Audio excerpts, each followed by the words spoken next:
সম্মানিত ভিউয়ার্স, আসসালামু আলাইকুম ওয়া রাহমাতুল্লাহি ওয়া বারাকাতুহু। আশা করি সবাই আল্লাহর অশেষ রহমতে ভালো আছেন, সুস্থ আছেন। এই চ্যানেলে আর একটি নতুন গুরুত্বপূর্ণ ভিডিওতে আপনাদের সবাইকে স্বাগতম। আজকে আলোচনা করব বড় সুখবর সরকারি চাকরিজীবীদের জন্য। এবার পদক্ষেপ নিল সরকার। বিস্তারিত থাকছে ভিডিওতে। এই ভিডিওটি দেখার আগে যারা এই চ্যানেলে একদম নতুন তারা অবশ্যই চ্যানেলটি সাবস্ক্রাইব করে পাশে থাকা বেল আইকনটি প্রেস করে দিন।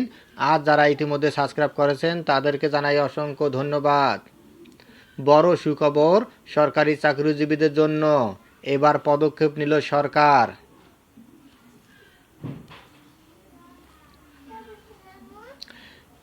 MT news 24 desk. সরকারি চাকরিতে নানা ধরনের অসন্তোষ নিরসনের পদক্ষেপ হিসেবে কমিশন গঠন করবে অন্তর্বর্তী সরকার। সাবেক তত্ত্বাবধায়ক সরকারের উপদেষ্টা ও সাবেক সচিব আব্দুল মুঈত চৌধুরীকে এই কমিশনের প্রধান করা হয়েছে।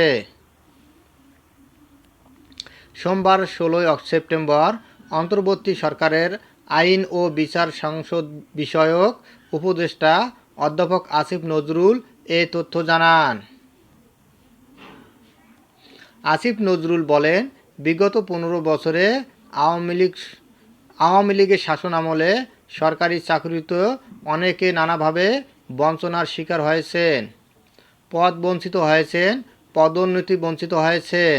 এর বাইরে সরকারি চাকরি কেন্দ্রিক নানা দাবি আছে। সব কিছু পর্যালোচনা করে এই কমিশন সরকারের কাছে সুপারিশ জমা দেবে। সরকার নিজের সামর্থ্য অনুযায়ী এবং সহমর্মিতার সঙ্গে সুপারিশগুলো বিবেচনা করবে। জানা গেছে, রাজধানীর সেগুনবাগিচায় হবে এই কমিশনের কার্যালয়। গত বৃহস্পতিবার উপদেষ্টা পরিষদের বৈঠকে বিষয়টি আলোচনা হয়। এরপর আব্দুল মুঈত চৌধুরীর সঙ্গে যোগাযোগ করা হলে তিনি কমিশনের প্রধান হতে রাজি হন। তিনি সরকার গঠিত জনপ্রশাসন সংস্কার কমিশনের প্রধান হয়েছেন। পাশাপাশি তিনি অসন্তোষ নিরসন কমিশনেরও প্রধান হিসেবে দায়িত্ব পালন করবেন। ধন্যবাদ জানিয়ে বিদায় নেওয়ার আগে আবার অনুরোধ জানাই, যদি ভিডিওটি ভালো লাগে এবং সর্বশেষ শিক্ষামূলক আপডেট ভিডিও পেতে চান তাহলে অবশ্যই চ্যানেলটি সাবস্ক্রাইব করুন। ধন্যবাদ সবাইকে।